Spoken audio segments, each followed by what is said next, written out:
Ever since I was a little boy, I always wanted to be a policeman. It started when I saw an old black and white photo of my dad and grandfather standing together when Dad joined the police force. My name is Eric Gar, but everyone calls me Rick.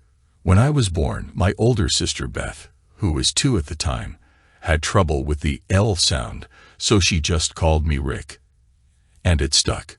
In the 4th grade, we had an assignment to write about what we wanted to be when we grew up, and then had to read it to the rest of the class.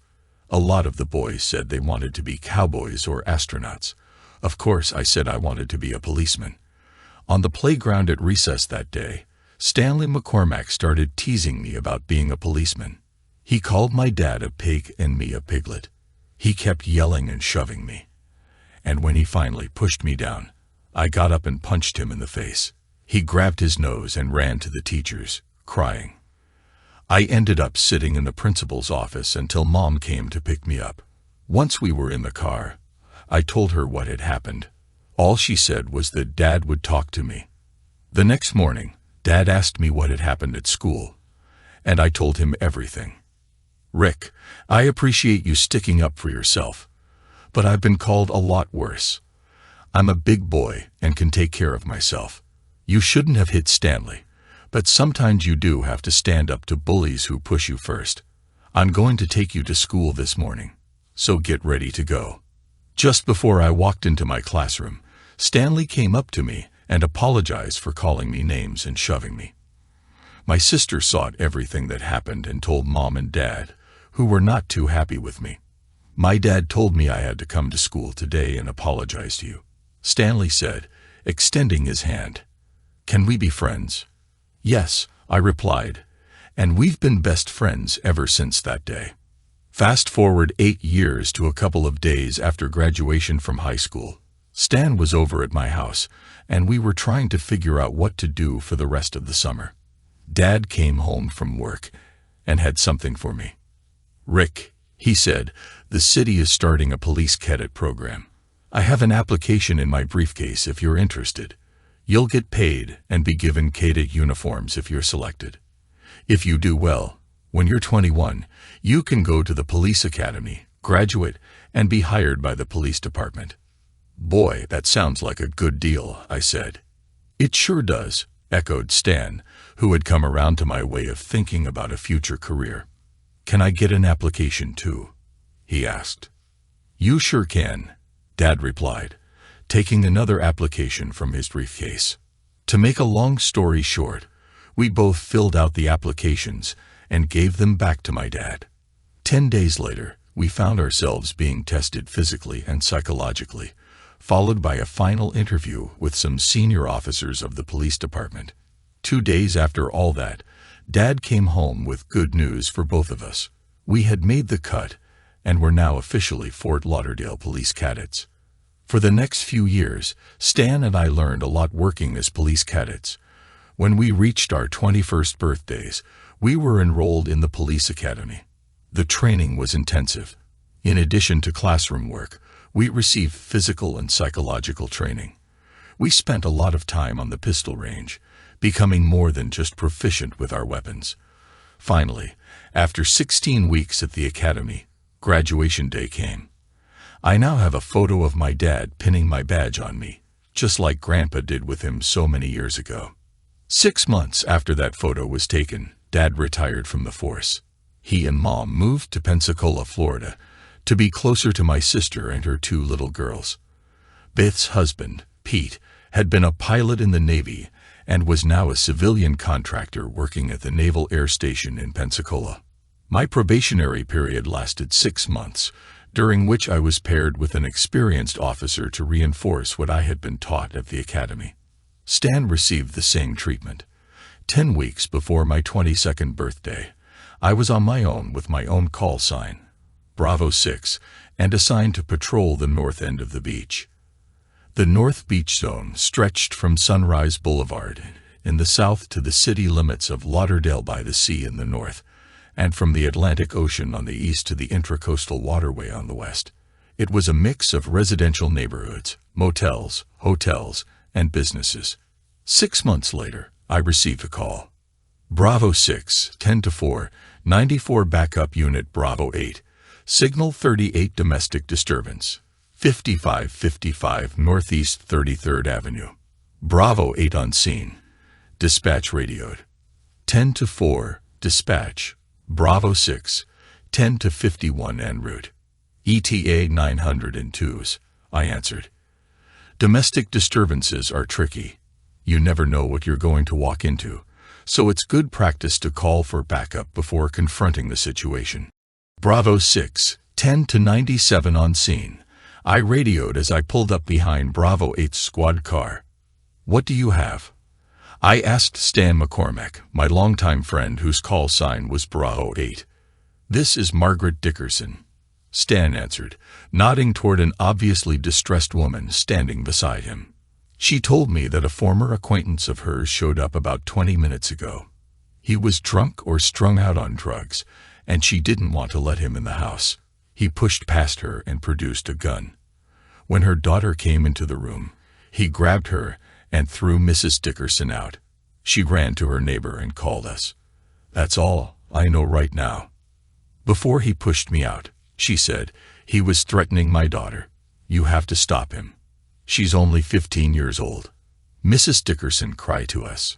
Okay, calm down, and wait here, I told her, just as we heard a young girl screaming from inside the house. There was no time to get a hostage negotiator here. Stan, you take the front, and I'll go around back. Give me a minute before you go inside. Try and use that silver tongue of yours, and see if you can defuse this, I told him. Going to the rear of the house, I found the screen door to the pool area unlocked and a sliding glass door to the kitchen open. Withdrawing my weapon and holding it down by the side of my leg, I entered the home, moving toward the sound of voices. Slowly, I made my way to the front of the house. I heard Stan starting to talk to the suspect. I entered the living room behind the suspect. I'm no expert, but this guy was strung out big time. I didn't believe any amount of smooth talking by Stan was going to end this situation peacefully. The guy had the young girl pinned in front of him. As Stan started telling him to back off and put his gun down, the suspect grabbed the girl tighter and pointed the gun at Stan. He yelled for Stan to get the hell out and said there was nothing Stan could do to stop him. Once more, Stan told him to put the gun down. The suspect fired and hit Stan in his upper right leg. I yelled at him, and as he turned to face me, the girl managed to break away. He fired again and hit me, but the Kevlar vest did its job. I fired twice, hitting him in his chest just left of dead center. He fell, and I stepped over to him and kicked his gun away. Keeping my radio, I yelled, "Dispatch, Bravo 6, shots fired, shots fired. Officer down, officer down. Emergency medical required immediately at this location. 10-4, Bravo 6, EMTs on the way," dispatch replied. I dropped to my knees beside Stan and searched for something to use as a compress to stop the bleeding from his leg. The young girl came over to me and handed me her torn t-shirt, saying, "Use this," and then left the room. What seemed like hours but was only a matter of minutes later, the EMTs arrived and took over. I slumped back against the wall and watched as they worked on Stan. After stabilizing him, they placed him on a gurney and transported him to the hospital emergency room. Another EMT unit arrived, and one of them went over to the suspect I shot. He checked for a pulse, then looked up at me and shook his head. By now, the place was flooded with cops, including Delta 5, my supervising sergeant. Before she could ask me anything, the girl reappeared with a new t-shirt on and dropped to sit beside me. I put my arm around her and said, "You'll be okay. It's over now. He can't hurt you anymore." She looked up and said to my sergeant, "He saved me. After that guy shot the other policeman, this officer shot him. If he hadn't, I truly believe that man would have hurt me badly." She put both of her arms around my neck, pulled me close, and kissed me on the cheek, whispering in my ear, "I'll never forget what you did for me. Never." She put both of her arms around my neck, pulled me close, and kissed me on the cheek, whispering in my ear, "I'll never forget what you did for me. Never." Then she got up and went outside to her mother. "All right, Rick, what happened?" Sergeant Johnson asked me. I filled him in on everything from the time I got on the scene to when he arrived. "How about you? Are you hurt?" he asked. "Yeah, my chest hurts like hell," I replied. Calling for one of the EMTs still in the room, the surgeon had me checked out. The EMT told them to get me to the emergency room. Once there, the doctor removed my Kevlar vest and uniform shirt to examine my chest. The suspect was using hollow points. The bullet mushroomed when it struck you. Thank God you were wearing your vest. You're going to have one hell of a bruise, but we'll x-ray your chest to make sure you don't have any broken ribs. Other than that, I'll give you something for the pain, and you should be fine in a few days," he said, patting me on the back as he left the examination room. As I was putting my shirt back on, Captain Wilson, the shift supervisor, entered the room. "How are you?" the captain asked me. "I'm okay, I guess. What about Stan?" I asked. "Officer McCormack is still in surgery, but I've been told he'll be all right," he said. "Tell me what went down." After I filled him in on what transpired, he told me I would be placed on paid administrative leave while Internal Affairs, IA, investigated the incident. "It's policy," he said. "There's no getting around it." He then told me I had to see the department psychologist to be sure I had no lingering effects from having killed a man. "You have nothing to worry about as far as IA is concerned. Everything points to a justifiable shooting. That's one nasty bruise you've got there. Use the 10 days leave to rest up. You did real good, son. Real good." After checking with the doctor once more, I left the emergency room and went to the floor where Stan's surgery was being conducted. I saw his wife, Kathy. Yes, Stan got married just after finishing at the academy. In the waiting room surrounded by her family and numerous other police officers. When she saw me, she got up and rushed over. "Oh, Rick," she said, "they told me that if you hadn't slowed the bleeding before the EMTs got there, he wouldn't have made it. Thank you. Thank you. Are you hurt badly?" "No, it's just a bad bruise. I'm fine," I responded. "Any more news about Stan?" One of the nurses came out and told her that the doctors were just finishing up with him and would be out to speak with her in a few more minutes. She had barely finished saying this when a surgeon came over with a big smile on his face. "He's going to be fine, Mrs. McCormack. We're moving him to a recovery room, and you'll be able to see him shortly." With that good news, one of my fellow officers, Charlie Reynolds, came over and asked if I needed a ride home.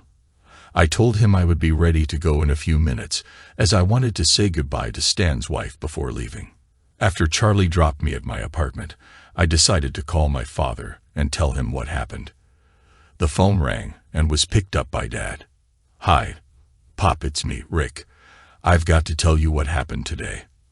I killed a man this afternoon." The next morning, there was no point in staying in bed any longer. Sleep just wouldn't come. After talking to Dad for the better part of 2 hours last night, I had just lain in bed, reliving every moment of what had happened the previous afternoon. Did I make the right decision? Was there any other way I could have handled the situation? Did he have to die by my hand? Anybody who tells you they wouldn't have lost a minute's sleep over what I had done is either a liar or emotionally detached. After taking a shower and shaving, I dressed and walked to the corner store for a cup of coffee and a newspaper.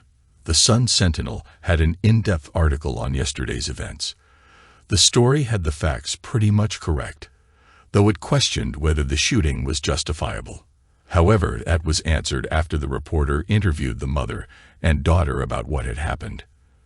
The remainder of the article focused on Stan's injury. When I returned home, there was a message on my home phone to call Captain Wilson at headquarters right away. Picking up my cell phone from the counter, I saw an identical text message from the captain. Returning the call, he directed me to come and see him immediately. When I arrived at headquarters on West Broward Boulevard, I was met by a few of my fellow officers as I walked down the hallway to Captain Wilson's office. Many of them simply shook my hand and patted me on the shoulder. They didn't say anything to me, but their gestures spoke volumes of support. Arriving at the captain's office, I saw him look up from his desk and wave for me to come into the room. There was another man sitting with him in his office. "Officer Gar, let me introduce you to Dr. Edwin Michaels. He is the psychologist the department uses in these situations. He wants to talk with you for a while today." For the better part of the morning, the doctor and I sat and talked, or rather, I talked and he listened. When I had finished speaking, he looked up at me and said, "Officer Gar, I heard nothing this morning that would indicate anything other than the normal, mentally healthy response to what occurred. I am clearing you to return to duty as soon as the internal affairs investigation is concluded." After shaking hands with Dr. Michaels, I left and drove to the hospital to see how Stan was doing. Walking into his room, I found Kathy sitting beside his bed, talking with him. He was doing so well that he expected to be released from the hospital the next day. We visited for about an hour before I left. 10 days later, the internal affairs investigation was finished, and as Captain Wilson had predicted, the shooting was ruled justifiable. I was cleared to return to work. 6 months later, I had just transitioned from midnights to the day shift, and my body was still adjusting to the new hours. My shift today was quiet. Too quiet. One traffic stop and a backup to another unit on a DUI arrest were all I had. I was looking forward to some downtime at my apartment as I drove home. When I got out of my car in the parking lot, I heard screaming coming from the pool deck. Racing around to the pool area, I saw a woman holding a small puppy and frantically waving her free arm, pointing to the bottom of the pool. "She can't swim. She can't swim," she screamed at me. I unfastened my gun belt, dropping it on the deck, and dove into the pool. I retrieved a little girl from the water and brought her up to the side of the pool.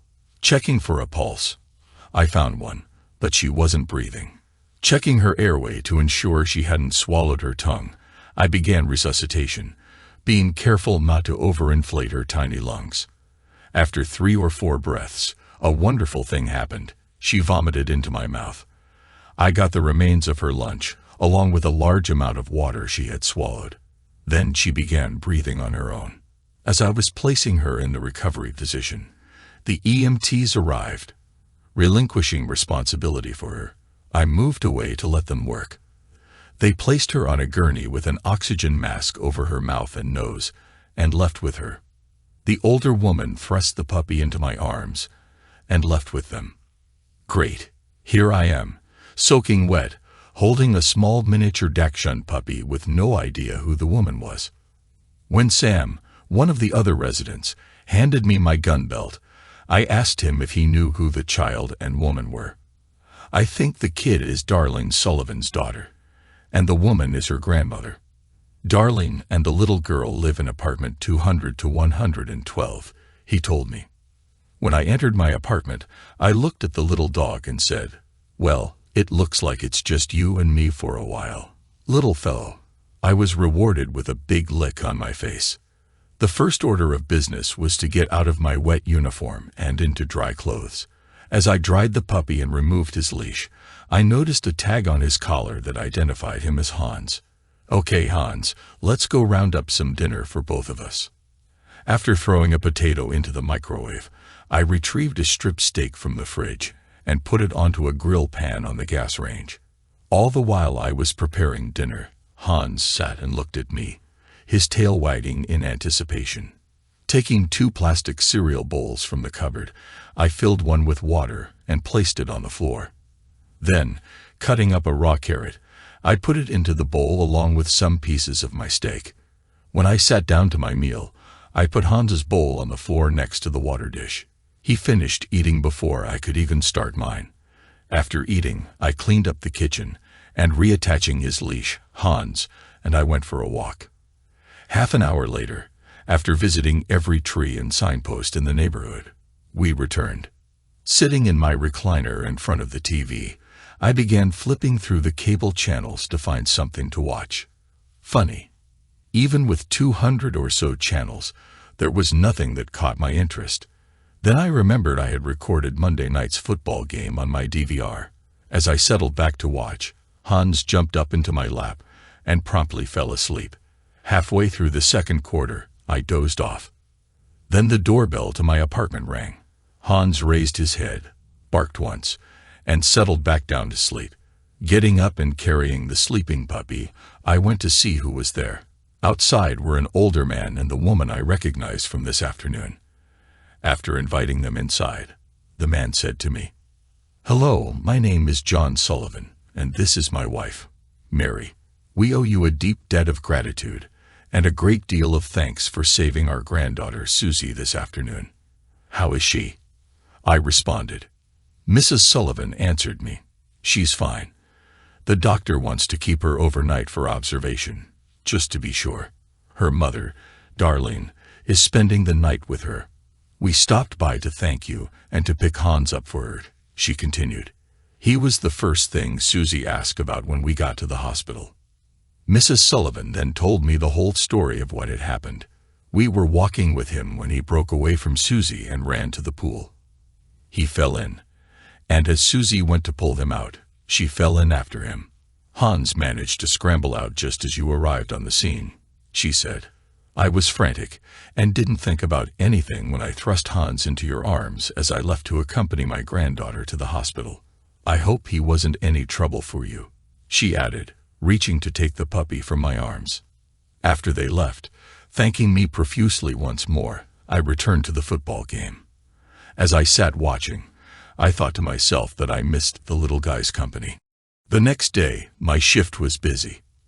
A Signal 4 accident was followed by a Signal 3 hit and run, both before 10 o'clock a.m. At 11 o'clock a.m., a Signal 72 found property call resulted in recovering a lost engagement ring found on the beach. Some young lady will be very happy if she files a lost property report and can identify the ring. Bravo 6, Signal 17, contact the lady at 3111 Northeast 38th Avenue, dispatch said. 10 to 4, I responded. I knew this address well. Mrs. Agnes Johnson lived there. She was a nice old widow in her 70s. Her husband had retired from the New York City Police Department more than 20 years ago and had recently passed away. Sometimes she got lonely and just wanted someone to talk to for a while. There was no way I was going to charge her with making nuisance calls to the police. I had tried to get her to stop calling, but so far with no luck. Pulling up in front of her house, I sensed something was not quite right.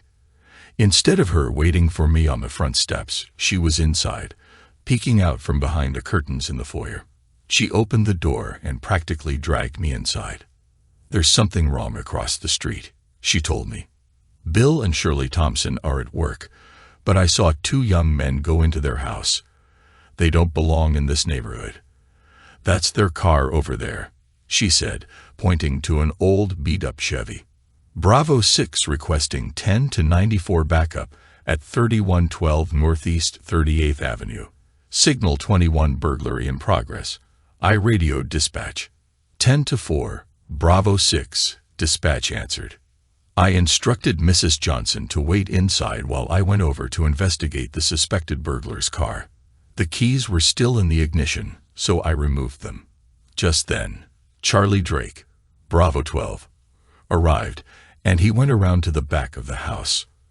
I was just walking up to the front steps when the door opened, and 2 teenagers walked out carrying pillowcases stuffed with stolen property.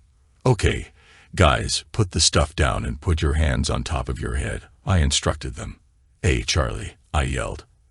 "I've got 2 out front." We cuffed both of them and searched them for anything they shouldn't have in their pockets.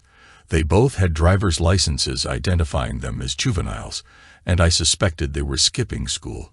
In case you didn't know, most residential burglaries take place between the hours of 9 o'clock a.m. and 4 o'clock p.m., when people are at work.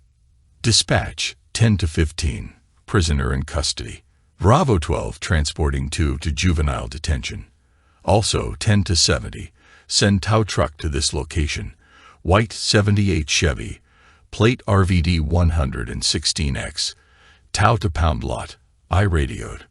10-4, dispatch responded. As I walked back across the street, Mrs. Johnson emerged from her house and exclaimed, "Wow, that was exciting." Praising her, I said, "You did good, Mrs. Johnson. Real good. You did exactly what you should have done when observing something suspicious." She beamed with pride, and I knew she would now have something to talk about with her friends for weeks. Hopefully, she wouldn't be calling the police for a while. Then I thought to myself that it would be a good idea to check on her a couple of times a week, just to talk. I went back to the squad car and began entering my report on my computer while waiting for the tow truck to arrive. All in all, it had been a productive day. That afternoon, I had just finished changing out of my uniform into a pair of shorts and a polo shirt when my doorbell rang. I answered it and discovered the little girl from yesterday, standing there, holding a plate of cookies covered with plastic wrap. Right behind her stood a light-haired young woman. As the little girl extended the plate of cookies, I knelt down in front of her. She announced, "My name is Susan, but you can call me Susie like all my friends do. I am 4 years old. These are for you, Mommy, and I just finished making them. Mommy says I needed to come over, and thank you for pulling me out of the pool. How did you know I can't swim?" She said all in one breath. "Well, hello, Susie. My name is Rick. Thank you for the cookies. Boy, there seemed to be a whole lot of them. I don't think I could possibly eat them all by myself. Would you and your mommy like to come inside and help me?" I asked. "Can we, Mommy? Can we?" she begged. Her mother answered, "Yes, sweetie, we can. You have to promise me you won't eat too many of Officer Gurr's cookies while I tell him something." I escorted them into my kitchen, poured 3 glasses of milk, and we sat at my small kitchen table. "I guess I need to introduce myself," Darlene said. "I'm Darlene Sullivan, Susan's mother. I cannot begin to tell you how thankful I am for what you did yesterday. My mother called me this morning and told me I just had to ask you to come to dinner at their house this weekend. Friday, Saturday, or Sunday, whatever day works best for you. She told me to tell you no is not an option." Reaching for another cookie, Susie interjected, "Please say you will come. Grandma is such a good cook. I just know you'll like it. I accept your invitation." "What choice do I have when asked by 2 lovely ladies?" I answered, looking at Darlene. "Saturday night works best for me." Saturday, I drove Darlene's car after placing Susie in her car seat with Hans on her lap. Darlene's mom and dad lived in Rio Vista, an upscale neighborhood east of Federal Highway, and a short drive from our apartments. Susie was right. Mary Sullivan was not just a good cook, she was a great one. Over dinner, I told them a little about myself and my lifelong desire to be a police officer. I was able to tell them several funny stories about some of the situations I found myself in while on duty. "Did you ever shoot someone?" Susie asked me. "Susie," Darlene exclaimed. "It's okay. That's a question I get asked frequently when talking with little kids," I replied. "Yes, Susie, I shot someone once." Just as quickly as that topic came up, Susie changed to her next question. "Do you ever ride around in your policeman's car with the siren on? Can you take me for a ride in your policeman's car and turn the siren on? I think that would be really neat." Just then, Hans ran into the room and demanded that Susie play with him. We all trooped out onto the patio to sit and watch the 2 of them race around the backyard. Once outside, I managed to turn the conversation around to stories about Darlene. It was getting late when we left Darlene's parents. I strapped Susie into her car seat, and Darlene put Hans on her lap. We hadn't gone 2 blocks when both of them were fast asleep. As I parked Darlene's car in front of her unit, I told her what a great time I had. "Your mom and dad are really nice. I like them a lot. Would you thank your mom again for me, please? I enjoy the evening too," she said. "And thank you for not asking about the reason for Susie and my last name still being Sullivan. It's a sore subject with Mom and Dad. I thought about it, but it's none of my business. If you want to tell me, that's fine. If you don't, it's all right. It certainly is not a deal-breaker for me, I replied. I still want to see more of you. I unstrapped Susie from her seat. After giving the sleeping puppy to Darlene, I carried the little girl inside. I'll give Hans a quick walk while you get Susie ready for bed, I told her. I'll be back in around 10 minutes. When I returned, Hans scampered into Susie's room and hopped up on the bed, snuggling close to the sleeping little girl. Since I'm working the day shift, I get home about 4 o'clock in the afternoon. Would you like to go out with me Monday or Tuesday? I asked. Yes, but I'll need to find someone to watch Susie, she answered. That's not a problem. We'll take her with us. I'm sure we can find a kid-friendly restaurant to visit. That was the beginning of many more dates I had with Darlene. Sometimes, when her mom wasn't able to watch Susie, we took her with us. We went to the beach a lot, where I taught Susie how to swim. Sometimes, we took her to Birch State Park for picnics or Holiday Park so she could run around on the playground. Truth be told, she was a remarkable little girl, and I enjoyed the times we had her accompany us. When I worked days, Darlene and I were able to see each other almost every day. When I worked the midnight shift, I was still able to meet with her for a few hours before I had to leave for work. The 3 to 11 shift was another story. I hardly ever got to see her other than taking her to lunch a couple of times a week and on my days off. This had been the reason my previous girlfriend had broken up with me. She had wanted more of my time and didn't understand that my job and I were a package deal. Not so with Darlene. She said she was just lucky to have me in her life and accepted the shift work. One night, after coming home from dinner, Darlene said to me, I want to tell you about a mistake I made when I was 19 and in my first year of college.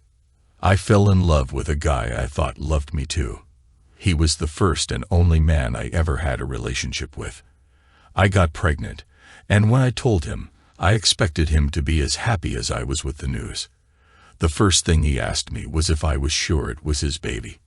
When I said yes, he asked me what I was going to do about it. When I asked him what he meant, he said, well, you know, what about an abortion? I told him there would be no abortion. I'm Catholic, and I don't believe in abortion. The baby didn't ask to be conceived, and I wasn't going to end his or her life. She continued, he told me that he needed some time to get his head around being a father, and that he would call me the next day. When the next day came and went without a call, I went over to his apartment and discovered he had moved out, leaving no forwarding address. Mom and Dad were not happy with the situation, but they stood by me and my decision. I never made any attempt to track him down. If he wasn't going to be there for me and his unborn child, I didn't want or need him in my life at all.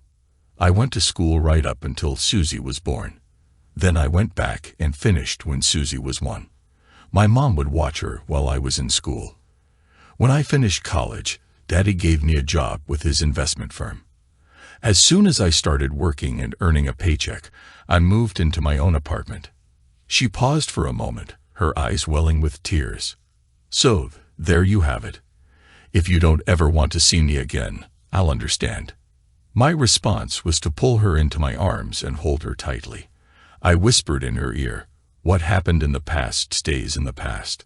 I am only interested in the future, a future with you and Susie in it. Several weeks later, we took the Tri-Rail to Miami, and then the Metro line out to the zoo. It was a great day. It was the first time Susie went from calling me Mr. Rick to Daddy Rick. On the way home, an elderly lady walked up to us and complimented me on my lovely family. Darlene and I looked at each other, smiled, and thanked her. That evening, after Susie had gone to bed, I said to Darlene, "Sweetheart, that woman was right. We do have a lovely family, and I would like to make it official. Will you marry me?" 10 months later, Darlene and I were married, and 6 months after that, Susie's adoption by me was official. For 3 years, life was wonderful, and then my world was turned upside down. 3 years later, I was working the 3 to 11 shift. As I got ready for work, Darlene came into the bedroom as I was dressing in my uniform. I asked her why she was home from work, and she told me she had some errands to run and had taken the day off. What I need, you can't get at the mall, I said, pulling her against me. I love you, sweetheart. I know, she replied, kissing me. I love you too, but you'll just have to wait until you get home tonight. I have a big surprise for you. What is it? It wouldn't be a surprise if I told you now, she said, smiling. You'll just have to wait. Later that evening, so far, it had been a quiet day. Only a signal 2 drunk pedestrian, which I had another unit transport to jail to sober up, and a signal 51 trespassing, for which I issued a trespass warning. If the person returned, he would be arrested. Around 7:00 p.m., I decided to have something to eat. Dispatch, Bravo 6, 10 to 7 out of service at Larry's Diner. I radioed at 7:00 p.m. 10 to 4, dispatch replied. As I sat eating my supper, I heard over my radio about an armed robbery and shooting with multiple victims. The address was in the 300 block of West Sunrise Boulevard. I was too far away to be called for backup, so I finished eating. Dispatch, Bravo 6, 10 to 8 back in service at 7:30 p.m. I radioed as I returned to my squad car. 10 to 4, dispatch acknowledged. For the next hour or so, I cruised behind some of the stores and several strip centers in my zone, looking for anything suspicious. Bravo 6, 10 to 19, returned to station, 10 to 46 urgent. Dispatch radioed me. 10 to 4, 10 to 51 en route, I acknowledge. As I walked into the station 20 minutes later, I was instructed by the desk sergeant to report to Captain Wilson's office. What's this all about? I asked him. He shrugged his shoulders and told me he didn't know. All I know is I've been instructed to tell you to go there as soon as you arrive. Taking the stairs 2 at a time, I went to the captain's office on the 2nd floor. I found 2 other men with him in his office. One was Stan McCormack, my longtime friend. After Stan had been shot a few years ago, he had been placed on limited light duty with the Detective Bureau. He liked it so much that he transferred to the Bureau after being released from restricted duty. The other man I recognized was Father Patrick Riley, a priest at St. Anthony's Catholic Church, where Darlene and her parents had attended for many years. He had married us over 3 years ago. I knew him well, even though I am not Catholic. Before any of them could speak, I knew something was terribly wrong. Stan came up to me and said, Darlene and Susie were shot earlier this evening. They walked into a store during an armed robbery. Rick, they didn't survive. It felt as if something had just sucked all the air from my lungs. I fell into a chair, not quite comprehending the enormity of it all. My wife and my daughter were gone in a senseless act of violence. After several minutes of complete silence, I whispered, I have to call Mom and Dad. Taking out my cell phone, I made the call. Mom answered on the 2nd ring. Mom, it's me, Darlene and Susie. I couldn't finish and handed the phone to Stan. Mrs. Gurr, this is Stan McCormack. I have horrible news. Darlene and Susie were killed earlier this evening. There was a pause while Stan listened to something Mom said, and then he continued, Hello, Mr. Gurr. I'm so very sorry to have to break such bad news to you. Rick is too choked up to talk just now. Another long pause. Yes, sir. I'll tell him. Handing the phone back to me, he said, Rick, your dad wants to talk to you. Just listen. He understands how you feel right now. I listened to my dad tell me he would contact my sister and that he and Mom would leave immediately. All I could do was whisper to him, Thanks, Pop. We sat in the office for quite some time as Captain Wilson, Father Riley, and Stan tried to comfort me. Finally, I asked if Darlene's parents had been notified. Not yet, Rick, Stan replied. I need to do it. Father Riley, will you come with me? You're not in any condition to drive. Rick, I'll drive you and the father there, Stan told me. We went out to the parking lot, and before getting into Stan's car, I gave him my gun, gun belt, and radio to lock in the trunk. 10 minutes later, we pulled up in front of John and Mary Sullivan's home. As late as it was, the lights were still on in the house. Knocking on the front door, I was met by John Sullivan. The next 2 hours were the most emotionally charged moments of my life. John and Mary clutched each other as I held them both in my arms, all three of us crying with grief. Father Riley managed to calm us down and begin the long process of healing. Sometime later, I asked Stan to take me home. I needed to look after Susie's dog, Hans. "Don't worry. It's not necessary," he explained. "Kathy picked up Hans earlier, and the dog is now with her." "Thanks, buddy," I told him. "Why don't you go home? I'll be all right." "No, Rick, I'm staying right here with all of you," was his reply. With that, he went into the kitchen and made a pot of coffee. The rest of the night was spent trying to come to some understanding of the tragedy. At 6:30 the next morning, my cell phone vibrated in my pocket. I answered it. It was Dad. My sister Beth's husband, Pete, had rented a plane and flew the family from Pensacola to Fort Lauderdale Executive Airport. They were on the way to my house. I woke Stan, who had fallen asleep in one of the living room chairs, and asked him to drive me home. I explained to John and Mary that my parents had arrived and were now on their way to my place. I would see them later. Father Riley said he would stay with them. We arrived at my place a few minutes before Mom, Dad, and the family arrived. The same emotional scene as the night before was repeated. After everything had settled down, we moved Mom and Dad's suitcases into the guest bedroom. Pete, Beth, and their 2 girls would occupy the other 2 bedrooms. Later that afternoon, Dad and John Sullivan went with me to the funeral home to make arrangements for Darlene and Susie. The funeral director told me they would transport the remains to the funeral home as soon as the medical examiner released the bodies.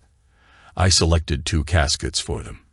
I was able to purchase 2 burial plots in the historic Evergreen Cemetery located close to the Rio Vista neighborhood where John and Mary Sullivan lived. When we arrived back at the house, Stan and Kathy were there. They brought Hans with them, and he was busy getting to know my 2 nieces. Every so often, he went into Susie's room, sniffed, and looked around before returning to his 2 new friends. The following morning, the phone rang, and Mom answered it. She told me the funeral director would be stopping by for some last-minute instructions. 20 minutes later, he arrived, and we all sat down in the living room. "Mr. Gare," he began, "the arrangements for your wife and daughter are complete. However, I would like to know your decision about your unborn child." "Unborn child?" I stammered, stunned by this news. "What unborn child?" "Oh, I'm so sorry. I wasn't aware you didn't know," he continued. "Your wife was pregnant. The medical examiner discovered a male fetus approximately 3 months old during the autopsy. What are your wishes concerning him?" That was the surprise she was going to tell me about the other night. "Oh my God," I cried to Mom and Dad. After several moments of regaining my composure, I said, "I think the child should remain with his mother. Is that a problem?" "No, sir, it is not," he stated emphatically. "We will do anything you wish. I am so sorry to have had to bring you this news." The next few days remained a blur in my memory. The funeral mass at St. Anthony's was so well attended that there wasn't an empty seat in the church. People were standing in the back, as well as outside. Father Riley conducted the service at the church as well as at the graveside. So many of our friends and coworkers came by afterward to express their sympathy that I lost track of all of them. A few days later, Mom, Mary Sullivan, Beth, and Stan's wife Kathy helped me in removing Darlene and Susie's things from the house. All of Darlene's clothes were donated to various women's groups. Susie's clothes went to children's relief organizations. Darlene's jewelry I gave to the women in the family and my nieces. The only things I kept were all the photo albums and Darlene's engagement and wedding rings, which I placed in my safe deposit box. Before Pete, Beth, and the girls left for home, I spoke with both of them. I wanted to be sure they were okay with what I had in mind. Hans needed children in his life, and I wanted him to be in a safe and loving home. Girls, I asked my nieces, would you like to take Hans home with you? You have to promise me you will love him and take good care of him. They both rushed over to me, hugged me, and promised they would love him forever. Even Hans barked his approval. The 5 of them left later that day to fly back home. Mom and Dad decided to stay with me for a few more days and would fly back home afterward. 4 days after the funeral, I called Stan in the morning and asked him for an update on the investigation into my wife and daughter's murders. He asked me to come down to the station after 10:00 a.m. Stan had been assigned to lead a team tasked with investigating the murder and robbery. I wanted Dad to come with me. When we arrived, Stan led us into his small office. I have some good news and some bad news, he said. First, the good news. He explained that the convenience store had recently installed a state-of-the-art surveillance system. 5 digital cameras recorded everything to a computer hard drive, and microphones also captured sound. The computer automatically burned a DVD every 2 hours, eliminating the grainy footage of the past. Using facial recognition software and fingerprints, forensics was able to identify the killer. His name was Leroy Washington, and he had an extensive criminal record, including a 7-year stretch in state prison for robbery. I'd like to see the video, I said. Rick, I watched the video, Stan replied. It's brutal. Just watching it made me sick to my stomach, and every one of my men had the same reaction after viewing it. Your emotions are still pretty raw, so don't watch it right now. I'll tell you what's on it. He continued, explaining that Washington entered the store with a gun, demanded that the clerk open the register, and shot her twice after she complied. Then he grabbed the money. Darling and Susie entered just as he killed the clerk. He shot both of them before he left, then fired twice more into the back of their heads. Now the bad news, Stan continued. We haven't been able to find him. We've questioned all of our confidential informants with no luck. A be on the lookout alert has been sent out across the entire southeastern U.S. A $10,000 reward for information leading to his arrest has garnered hundreds of leads every day. It's taking a lot of time and manpower to follow up on each one. I wish I could say that we are close to an arrest, but I can't. I saw the distress on Stan's face as he told me all this. He was near tears with frustration. I understand, I said. I know you're doing everything you can. Just keep me in the loop if anything breaks. 5 days later, I went back to work after dropping Mom and Dad off at Fort Lauderdale International Airport for their flight back to Pensacola. I was still on the 3 to 11 shift, but would rotate to midnights in a week. It was hard coming home to an empty house each night, and I was having difficulty falling asleep. All I could think of was how short a time Darlene and I had together. After a couple of sleepless nights, I began staying at the station and helping the night shift detectives sort through the hundreds of leads that came in each day.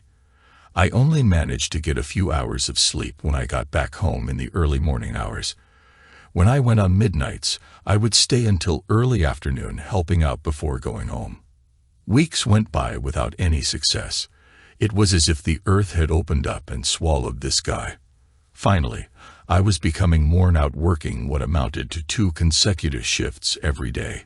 Stan had been after me to slow down, but I kept putting him off. Then, one afternoon, Captain Wilson cornered me. Rick, you look like death warmed over. When was the last time you got a full night's sleep? Your uniform is hanging off you. Just how much weight have you lost? The captain asked. When you get overworked and tired, you make mistakes. And if you make a mistake in our business, it could get you killed. So I've contacted personnel and arranged for you to take a week's leave. There will be no argument. As of today, you're on vacation. You are not to set one foot in the station. Do I make myself clear? I knew the captain was right and had my best interest at heart. Captain Wilson was like a second father to me. He and my dad had known each other for years. Dad had actually mentored him when he was a rookie just out of the academy 25 years ago. I knew what he said was true, so all I could say was, Yes, sir. I stayed with Mom and Dad in Pensacola. They had a 2-bedroom condo on Pensacola Beach.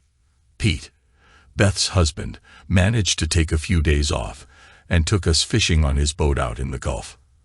I actually caught a few grouper, which we grilled at his house for dinner. That evening, Mom, Beth, and my 2 nieces fussed over me. Watching the girls play with Hans reminded me of how Susie used to play with him. Surprisingly, I could look back at those memories without becoming too depressed. When I left them to make the 10-hour drive back home, I was in much better shape physically and emotionally. Returning to work, I went by Captain Wilson's office and thanked him for everything he did for me. I still stuck my head into the detective bureau every so often and helped sort through the leads.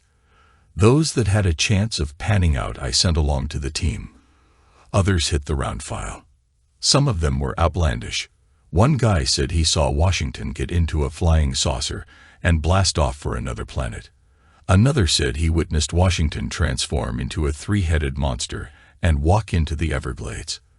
Then the leads began to slow, from 100 a day to only 3 or 4, so I increased the reward from $10,000 to $50,000. I could afford it. Darlene had been an expert in financial planning at her dad's firm. She had taken out a $500,000 double indemnity term life policy for each of us. Susie had a $200,000 whole life policy, which, coupled with other investments, left me with a little over $1.5 million when everything was settled. Truth be told, I would have exchanged every last dime of it to have my wife and daughter back. The additional reward money resulted in a few hundred more tips on Leroy Washington's location, but unfortunately, these were dead ends as well. One evening, I was invited over to John and Mary Sullivan's home for dinner. Afterward, while Mary was busy in the kitchen, I asked John for some advice on what to do with the money I now had. He recommended that I pay off the home mortgage and any other outstanding loans. The remainder, he said, should be invested. When I told him I knew just the firm with which to do that, he just smiled. Mary returned to the dining room table with coffee and dessert and said to me, "Rick, John and I want to talk to you. It's been almost a year now since Darlene and Susie died. It's time for you to move on. You're still a young man. You need to make a new life for yourself." 8 months later, I had just gotten home from working a 3 to 11 shift. After grabbing something to drink from the fridge, I sat down and watched ESPN for an hour before heading to bed.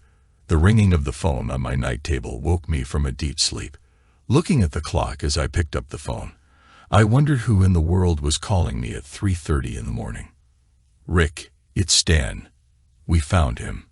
We're going to make an arrest in about an hour. Do you want to be in on it?" "Are you kidding?" "Do I want to be in on it? I'll meet you at the station in 20 minutes, I replied. 25 minutes later, Stan, 10 other guys, and I were headed out. On the way over, Stan gave me a quick rundown of what had happened. A little after 2:00 a.m., a man came into the station and asked the desk sergeant if we were still looking for Leroy Washington. He was taken upstairs to the bureau office, and they immediately called Stan. When I got there, Charlie had him repeat what he had already told him. Stan explained. The guy had been out in a bar and saw Washington drinking by himself. He knew him from playing basketball at the park a couple of years ago.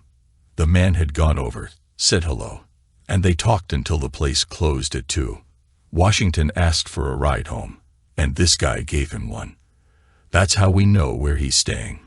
As we pulled up just down the street from a duplex north of 6th Street on 31st Avenue at 4:40 a.m., we kicked in the front door. Turning on the lights in the bedroom, we found Washington still in bed. An empty whiskey bottle was lying on the floor next to him. He had probably passed out and never heard us enter. "Handcuff him," Stan said, handing me a pair of cuffs. "With pleasure," I replied through gritted teeth. What I really wanted to do was take my 9mm and put a couple of rounds into his sorry self, but I realized that would make me as bad as him. It would be best for the legal system to run its course. Leroy Washington, you are under arrest for armed robbery and murder, I said, reading him his Miranda rights. You have the right to remain silent. Anything you say can and will be used against you in a court of law. You have the right to an attorney. If you cannot afford an attorney, one will be provided for you.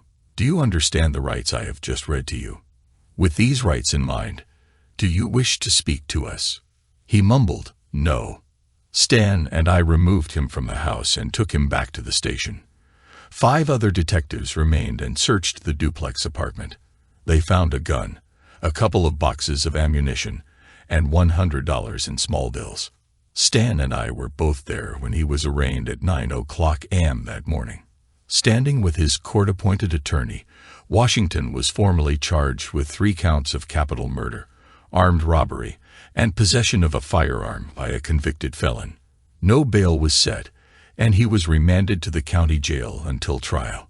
He left the courtroom the same way he entered, escorted by 2 very large sheriff's deputies, handcuffed and in shackles. There was some degree of satisfaction in seeing this unfold. I went by John Sullivan's office and was able to give him some good news. We have Darlene and Susie's killer locked up, I said. He was relieved to hear this and immediately called Mary to tell her. Now all we could do was wait for his trial. In Florida, there is the 180-day speedy trial law, meaning an accused person must be brought to trial within that time frame. Once the trial date has been set, both the prosecution and defense can ask for continuances. However, if the prosecution goes beyond the 180-day rule, the defendant can be set free, while the defense is not bound by this stipulation. Once Washington's defense team learned that the prosecution was seeking the death penalty, they tried every legal maneuver to delay his trial. Finally, after the 3rd continuance expired, the judge ordered them to be prepared for trial in 10 days. There would be no more continuances granted. In spite of the high-priced, anti-death penalty attorney brought in from Miami, the trial was a slam dunk for the prosecution.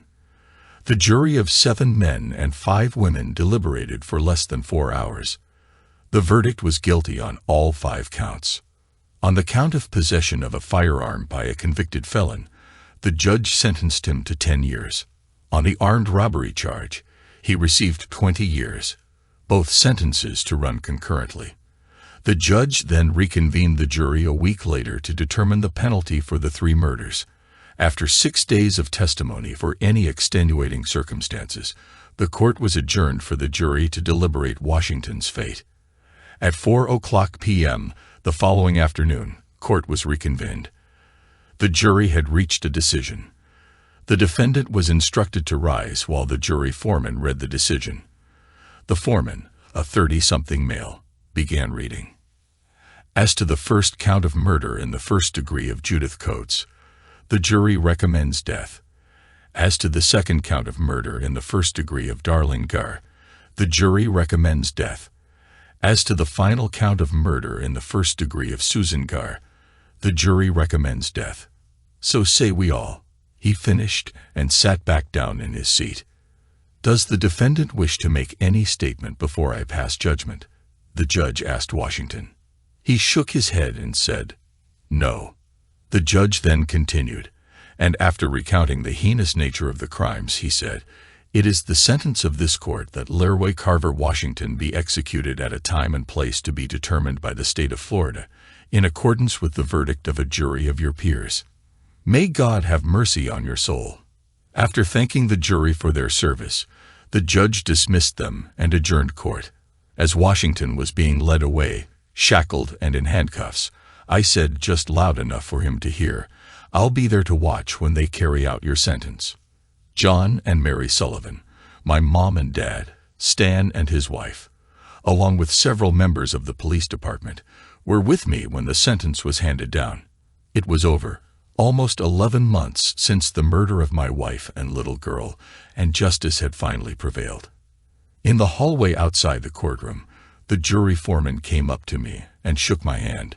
In case you were wondering why it took so long for us to reach a decision, he said, we had our decision within 5 minutes of getting back to the jury room. We didn't want to chance our decision being overturned on appeal for lack of due deliberation, and that's why we took so long. The Coates family was also in the hallway, and I walked over to tell them what the foreman had said to me. I had come to know them quite well over the preceding months. Mrs. Coates, a single mother, had been working a second job at the convenience store to save enough money for her 2 children to go to college. Both her son and daughter were good students in school, and even with financial aid, they would not have been able to attend the university in Gainesville without her working that extra job. John and I looked into their background, and we decided to fully fund both of their college educations. It helped us knowing something good would come out of this tragedy. After leaving the courthouse, I drove to the cemetery. Standing in front of Darlene and Susie's graves, I told them how much I loved and missed them. "The man who took you from me has been captured, tried, and convicted," I said. "You can rest in peace knowing I will always remember you." I had been going to Denny's for breakfast since I switched to the midnight shift 2 months ago. It was easier to stop there than to go home and fix something. Since I had the next 2 days off, I decided to run some errands instead of going home and going to bed after eating. The place was unusually packed this morning, and since tomorrow was my day off, I wasn't in a rush to be seated. I watched as a young woman who was waiting ahead of me was escorted by the hostess to a table. When the hostess returned, she came up to me and said the woman had asked if I would like to share the table with her, as the restaurant was so crowded. I agreed, and grabbing another menu, she led the way. Sitting down, I thanked the young woman for offering to share her table with me. She was pretty. No, make that beautiful, with dark brown hair and deep blue eyes. "You probably don't remember me, do you?" she asked. When I acknowledged that I didn't, she continued speaking. "My name is Rebecca Dickerson, and I remember you. You saved my life over 8 years ago, when you shot that man who was trying to assault and kill me. I told you then that I would never forget you. When I read about your wife and daughter being killed, I was horrified. Why do bad things happen to good people? I don't know. Anyway, I came to their funeral at Street Anthony's. I saw how distraught and sad you were, and I just wanted to run up, put my arms around you, and tell you that everything would be okay, just like you did for me." She paused, then continued, "I read in the paper a while ago that the man who killed them was tried, convicted, and got the death sentence. I'm glad about that. He deserves it. You have been in my thoughts and my prayers every day for all these years, and I am so happy to finally get to meet and talk with you again. By the way, how is your mom?" "Mom died 2 years ago," I said sadly. Rebecca answered for me for quite a while after that. "You know, after the incident, Mom was afraid to go out with anyone. Did you know she had gone out with that guy several times? He seemed nice enough in the beginning, but then he started suggesting weird things to her. That's when she broke it off and told him not to come around anymore. You saw how well that worked." She paused before continuing. "She told me anyway. She finally met a really nice guy. They got married 6 years ago, and he treated her like a queen. I really liked him. They moved to a retirement community south of Ocala 4 years ago. There was nothing for me there, so I decided to stay here and go to school." Rebecca continued, "Mom would call me every Sunday evening. One Sunday when she called, she sounded terrible. There was a flu bug going around, and she must have caught it, is what she said. I asked her if she had gone to the doctor, and as usual, she had put it off. I made her promise to go the next day. The following morning, around 10, my cell phone rang. It was Bill, her husband. He told me that Mom had gotten really sick in the middle of the night, and he had rushed her to the emergency room. It was too late. She died shortly after arriving." Rebecca took a breath before she continued.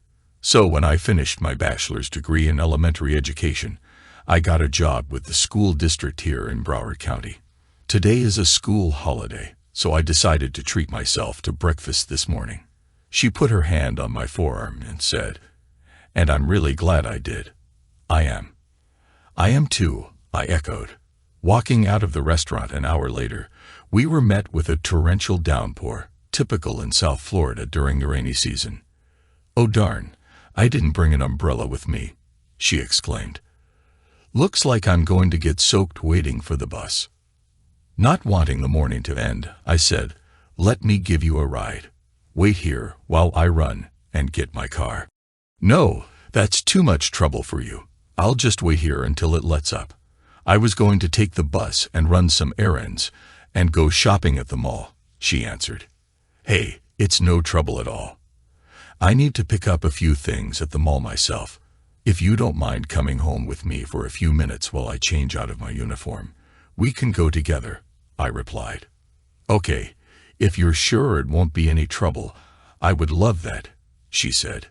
After finishing running all our errands and shopping, we stopped for a late lunch before I took Rebecca home. When she gave me her address, I recognized it as one I had been to before. The place was well known for drugs, gambling, and other illicit activity. When I voiced my concerns, she told me she was aware of it. "This place is the only one I could afford close to the bus stops and the school where I work. Paying off my college loans doesn't leave much left over for a better place to live," she explained. Her apartment was on the 3rd floor, and as we walked up the outside staircase, I asked why she didn't use the elevator. Her reply was, "It's too dangerous. You never know who's going to get on with you. It's just safer for me to climb the stairs." Walking down the corridor to her apartment, I noticed half the hallway lights were out, and it was semi-dark. As we approached the door to her apartment, I stopped her. The door was partially open, and fresh marks on it showed where someone had tried to pry the lock to gain entry. I could hear noises inside. Stepping back, I told her, "Dial 911. Tell them there is a burglary in progress. Give them your name and address, and tell them Officer Rick Gare is inside your apartment and that I'm armed and need assistance." Removing my weapon from its holster strapped to my left calf, I went inside. I surprised 2 men rifling through Rebecca's belongings. "Police," I shouted. "Do not turn around. Put your hands on top of your head and interlace your fingers." When they complied, I said, "Now slowly go down on your knees. Make any sudden moves, and believe me, I will shoot you." A couple of minutes later, I heard a voice from the hallway. "Gare, where are you?" "Back bedroom. I have 2 down on their knees," I shouted back. Meanwhile, Rebecca did exactly as I instructed. She called 911, gave them my name and her address, and relayed what I had told her to say.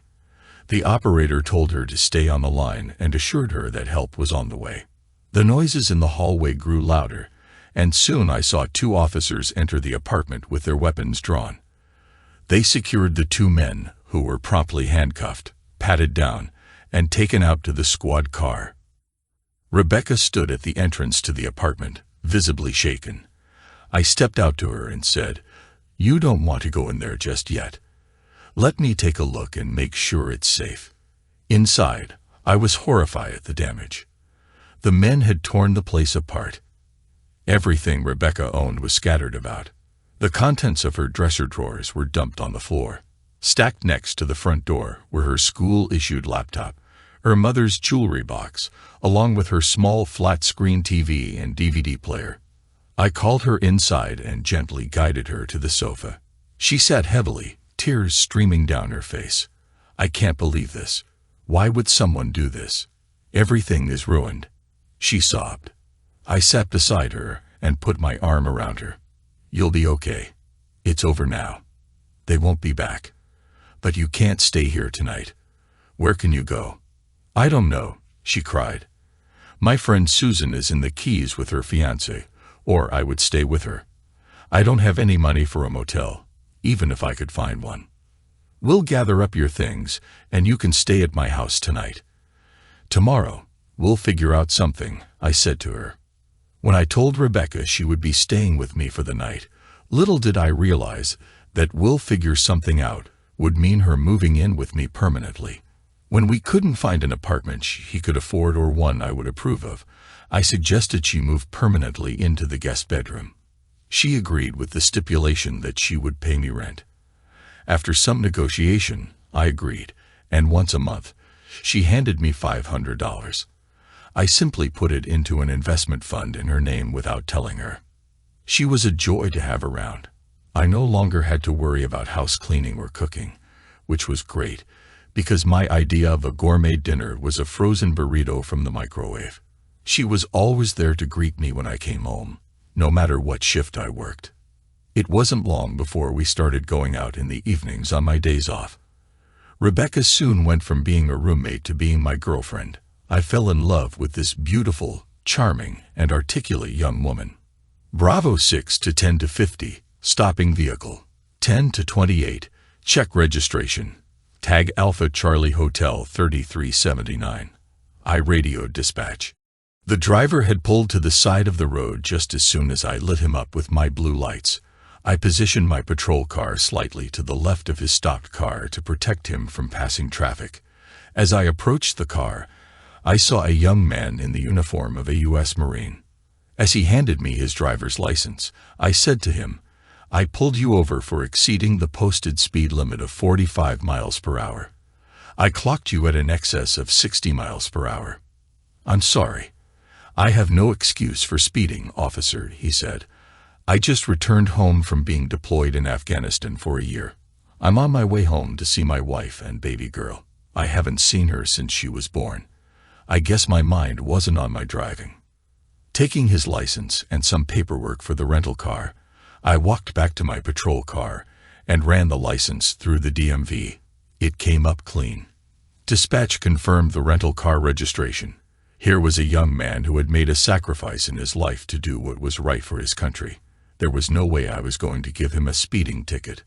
"Corporal Samuels," I said to him after handing back his license and paperwork, "slow down.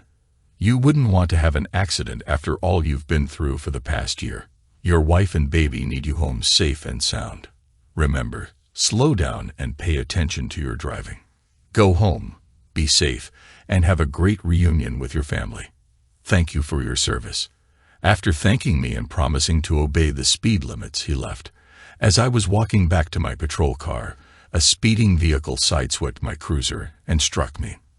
That was the last thing I remembered until I woke up in the hospital.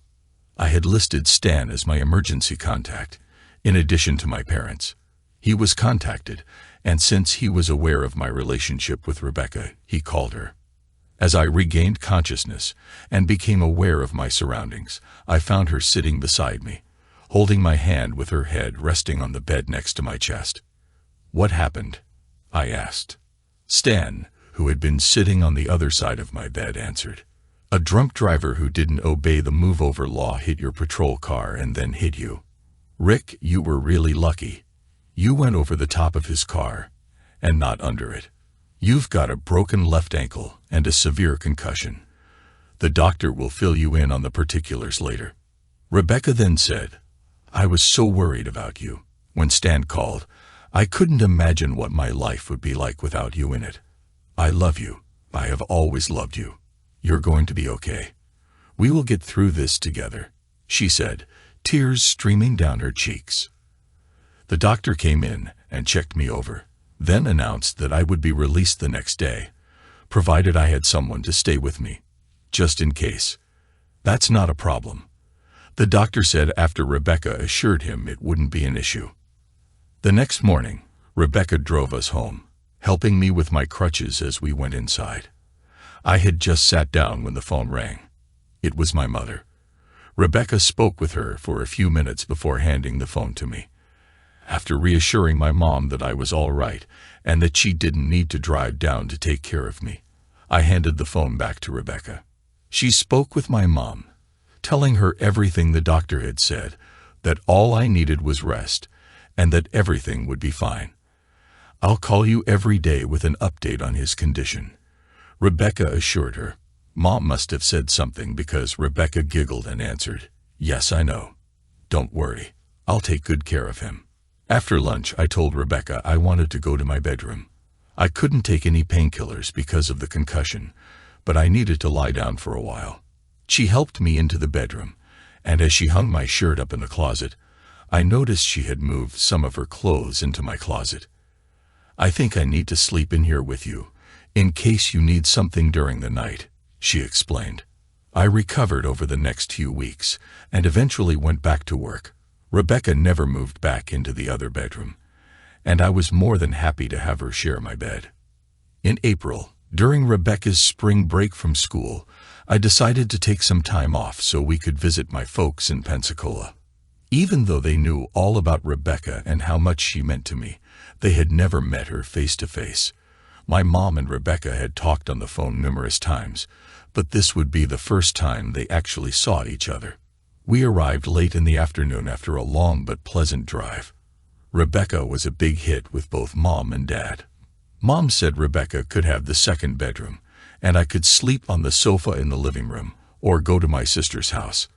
I told my mom that it wouldn't be necessary. Rebecca and I have been sharing a bedroom ever since my accident. When I said that, Mom stopped, startled. Oh my, okay. Dad just winked at me, grinned, and asked, "When's the wedding going to be?" "Just as soon as possible after he asks me," Rebecca replied to my dad. "Well, I was going to wait until tomorrow, but now is as good a time as ever," I said, producing a ring box from my pocket. I got down on one knee in front of her. "Rebecca Dickerson, I love you deeply. You mean the world to me. Will you marry me?" I managed to stammer. In case you were wondering, the ring I gave her was not the one from my safety deposit box. Before I could regain my feet, Rebecca dropped to her knees and, throwing her arms around me, said, "Yes, yes." After we both regained our feet, Mom had managed to recover enough to hug her, then me, saying, "We have to call Beth right now and share this news with her and Pete." Dad shook my hand, patted me on the back, and congratulated us. He said to Rebecca, "Welcome to the family, sweetheart." 20 minutes later, Beth, Pete, and the two girls showed up.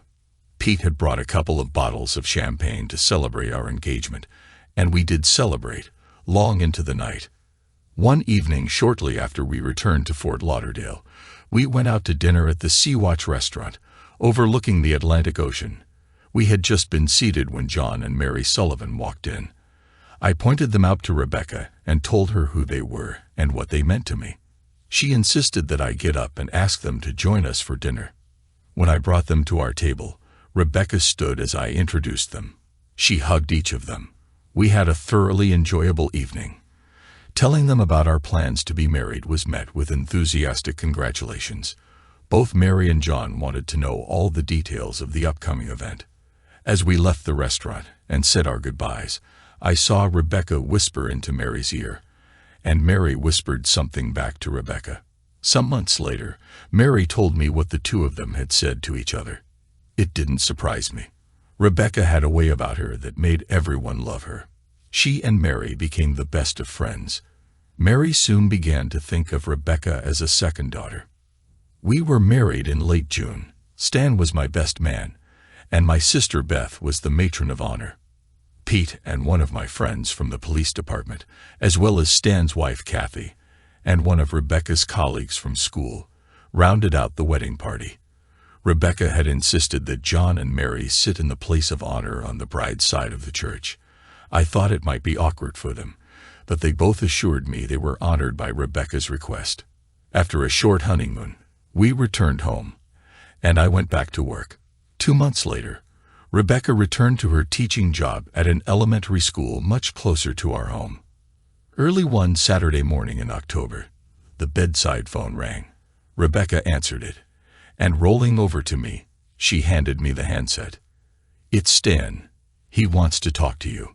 Glancing at the clock on my night table, I saw it was only 6:30 a.m. "Hi, Stan. What's so important that you had to call at such an ungodly hour?" I asked. "I thought you might want to know Leroy Washington is dead.